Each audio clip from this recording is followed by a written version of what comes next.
Vous reconnaissez sans doute que Samuel et Benjamin, Genèse 43, 29, 30, 1 Samuel 1, 15, 20, 1 Samuel 3, 1, 4, ont des points communs si on considère la vie de ces deux hommes. Premièrement, ils étaient tous deux des fils particuliers. Benjamin était démarqué de ses frères et Joseph, lui, donne une place spéciale, tout comme l'avait fait son père.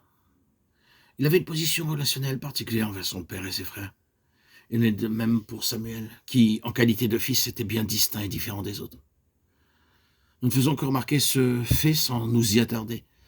La deuxième chose qui leur est commune est que leurs naissances ont été particulièrement laborieuses. Rachel mourut lors de la naissance de Benjamin et l'appela Ben-Oni, fils de ma peine, ou né de la peine. Et nous connaissons bien la détresse, la peine, l'épreuve et le labeur d'Anne pour obtenir Samuel. Tous les deux procèdent d'un état de mort. Cela est parfaitement clair pour Benjamin. Rachel mourut et Benjamin vécut de sa mort. Il en est de même pour ce qui concerne Samuel. La mort était la condition, l'état d'Anne qui ne faisait que refléter la condition spirituelle du peuple de Dieu. De cette tombe et de cette mort est né Samuel.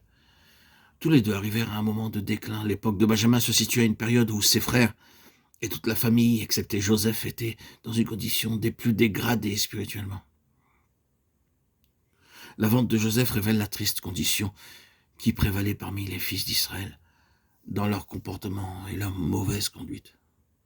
Nous savons dans quelles conditions se trouvait le peuple de Dieu au temps de Samuel. Cela n'a pas besoin d'être commenté. Ensuite, ils représentent tous les deux un revirement dont ils furent l'objet. Benjamin fut l'élément déclencheur de ce revirement dans toute cette merveilleuse bascule. C'est par l'introduction de Benjamin le petit, que tout pivote. Les versets concernant cette histoire et rappelant l'arrivée des frères chez Joseph en Égypte et Joseph découvrant son plus jeune frère marquent le revirement. Considérez-le attentivement et combien cela aussi était vrai de Samuel. Il provoqua un revirement en Israël, car beaucoup de choses dépendaient de lui. Ceci paraît simple dans sa présentation, mais l'est beaucoup moins lorsqu'il est vécu. Premièrement, un tel instrument doit débuter au commencement.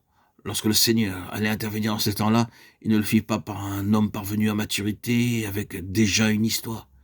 Il s'agit par Benjamin, le plus jeune. Il agit ainsi. Vous pourriez l'appeler l'enfant parmi eux. Avec Samuel, il commença au tout début, à la naissance. Dans cette présente dispensation, l'instrument qui mettra en lumière la pleine pensée de Dieu et qui la recouvrera aussi complètement que possible devra être ramené au-delà des traditions, au-delà de ce qui est de l'histoire, au-delà d'un grand nombre de choses qui ont été édifiées et qui sont devenues communes et acceptées. Cet instrument devra être ramené au commencement. Peut-être qu'un tel instrument a une vie chrétienne, une éducation chrétienne, peut-être a-t-il aussi beaucoup de choses chrétiennes derrière lui. Mais il arrivera un moment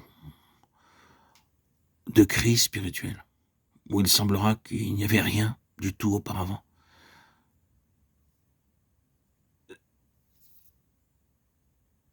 C'est le commencement. Nous recommençons tout à partir de maintenant. Il doit y avoir ce commencement net et précis qui n'est pas la continuité de l'histoire, la continuité des rites et du formalisme, mais quelque chose de grandiose, comme s'il n'y avait jamais eu quoi que ce soit de chrétien jusqu'à maintenant. Ceci est un trait marquant dans l'histoire. Il devra être ainsi d'un tel instrument aussi, si vous n'êtes pas préparé à ce que le Seigneur fasse avec vous quelque chose qui réduise à néant tout ce qui est inférieur à sa pleine pensée, et de vous amener à un point où vous savez que tout le reste n'est rien comparé à ce que le Seigneur vous révèle et vous montre maintenant, et ce à quoi il cherche à vous amener. Si vous n'êtes pas préparé pour une telle œuvre, vous ne pouvez être cet instrument dans la main du Seigneur, ni en faire partie. C'est ainsi. Et lorsque je dis cela, je parle en vérité de l'expérience de beaucoup. Ils sont arrivés à un point où ils ont réalisé que leur vie chrétienne passée n'était presque rien comparé à ce que le Seigneur leur a maintenant révélé. C'est comme tout recommencer avec une nouvelle conception, comme avec une nouvelle Bible, commençant au commencement.